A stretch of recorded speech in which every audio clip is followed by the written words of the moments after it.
The first rays of sunlight barely grazed the jagged peaks of the Ember Range when Leora Keen strode into the Stormhold Coliseum. Her sky-blue GI, pressed to perfection, and the ebony belt wrapped firmly at her waist made her presence impossible to ignore. She moved with quiet strength, shoulders straight, gaze forward. The overhead lights shimmered against her deep bronze skin. Whispers spread quickly. "Who let someone's Nana in here?" A boy chuckled under his breath. Near the benches, a woman nudged her child and murmured, "Poor lady must have wandered in. Probably looking for her knitting group." Leora heard it all. Every snide comment, every dismissive chuckle. But her face stayed calm. She didn't need to answer. Her silence hit harder than words ever could. It was championship day at the Northridge Martial Trials. The air inside the arena pulsed with ego, ambition, and nervous sweat. Teen fighters showed off, shadowboxing with exaggerated flair. Coaches barked like drill instructors, pushing their students to look sharp. At the check-in desk, Leora approached without hesitation. The young attendant, a pale-skinned woman in a worn hoodie, froze mid-keystroke. "You're competing?" she stammered. "Yes," Leora replied, cool and clear. "Veteran division. Registered weeks ago." After a pause, the woman reluctantly handed her the competitor badge. Good luck." It didn't take long for the whispers to turn into buzz. Who is she supposed to be, the mascot? Maybe it's some senior demo thing. What if she actually gets hit? That's a lawsuit waiting to happen. Then, the arena seemed to hold its breath. Axel Gray walked in. Tall, loud, and built like a concrete wall, Axel had dominated the under-25 league for years. With a perfect record, bleach-blonde buzz cut, and a smug grin, he soaked in the spotlight like it was made for him. A circle of fans trailed behind him, feeding on his swagger. His eyes landed on Leora. "Well, look what we have here," he announced loudly. Did the organizers confuse the tournament with bingo night? The crowd erupted in laughter. He whipped out his phone, going live to his followers. "Yo, check this out. Guess I'm sparring with the retirement squad today." He zoomed in. "Say hi to the people, Granny. How's it feel walking into your own memorial?" Leora finally looked up. Her voice was calm, unbothered. "Respect," she said, "isn't handed to you. You earn it." That stopped some of the laughter. Axel's grin faltered, briefly. Before the match, the head official, Master Daisuke, approached her.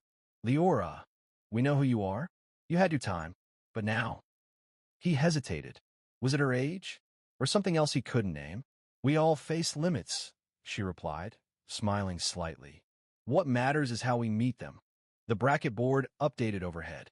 The crowd gasped. Axel Gray versus V. Keen. Axel cracked his knuckles, pretending not to care. "Oh, this'll be entertaining," he said. Leora closed her eyes briefly, then stepped onto the mat. Slow, steady, a lifetime of discipline in every move. The hush in the crowd wasn't awe. It was tension. Most of them expected a beatdown, just not the one that was coming. Axel couldn't resist. "You sure your bones won't give out mid-match? Got your will signed?" Nervous laughter broke out.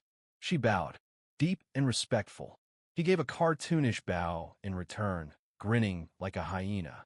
The whistle blew. Axel circled like a shark.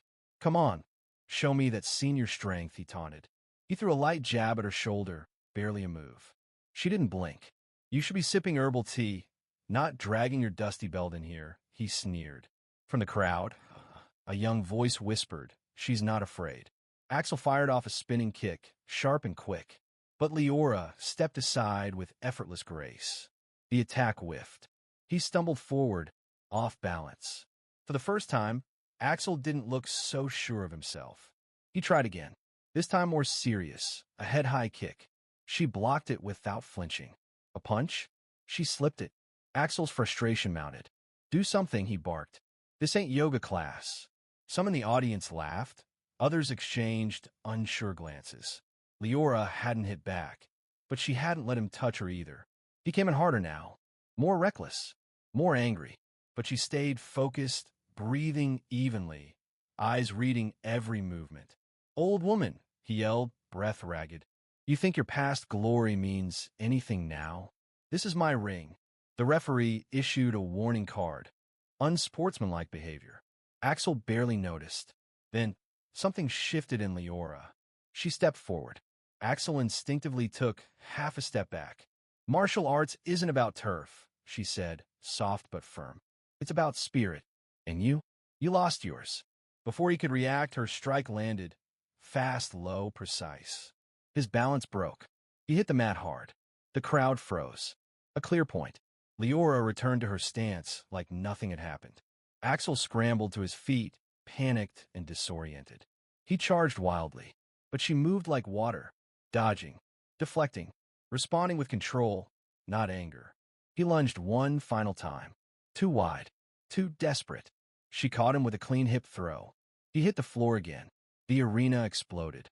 Some cheered. Others stared, speechless. When the referee raised her arm, confirming the win, the room roared. Axel sat gasping, stunned. But what hurt him most wasn't physical. It was shame. Leora bowed to him, to the official, to the crowd. As she walked away, she paused. He who fights with anger, she said over her shoulder, loses long before the match begins. The applause was thunderous. She exited to a standing ovation. Axel remained kneeling. His usual crew of hype men looked around awkwardly, unsure of what to say. A few slipped away. Backstage, a young girl with a yellow belt tugged on Leora's sleeve. "Ma'am," she said, eyes shining, "I want to be like you." Leora smiled. "Then train with courage. And always listen to those who teach with heart." Even the parents who had laughed at her earlier now clapped, some even murmuring quiet apologies. Outside, reporters swarmed. "You're trending," a young man with a press badge exclaimed. "That takedown went viral. Can we get a quote?" Leora raised an eyebrow. "Trending. Social media," he explained, grinning. "You're everywhere right now." She turned to the camera. "This wasn't just my fight. It was for every person ever told they were too old, too weak, or out of place. I fought for them. To remind everyone, respect is earned." Inside, Axel watched the footage again on his phone, face pale, jaw tight. Then, Master Daisuke placed a hand on his shoulder. "This wasn't your failure," he said quietly. "It was your lesson. Be thankful it came early." Axel didn't speak, but this time he listened. Later, the awards ceremony began. Leora stood on the podium, holding her medal, not in triumph, but quiet affirmation. On either side, two much younger finalists wiped away tears. "Thank you, Ms. Keene," one whispered. "We'll never forget this." The applause swelled again, and in that wave of noise, something deep inside Axel Gray cracked and began to heal. As the arena lights dimmed and the crowd slowly filtered out, the echoes of Leora Keene's victory still hung in the air. More than just a win, it was a seismic shift. She hadn't just stepped onto that mat to prove a point. She had redefined what strength looks like. In a sport dominated by youth, bravado, and brute force, Leora reminded everyone that true mastery comes not from ego, but from endurance, patience, and self-respect. The lesson didn't end with the final whistle. For those who had laughed, doubted, or dismissed her, the defeat cut deeper than expected. Not because of humiliation, but because of reflection. It was a mirror held up to every shallow assumption and hollow insult.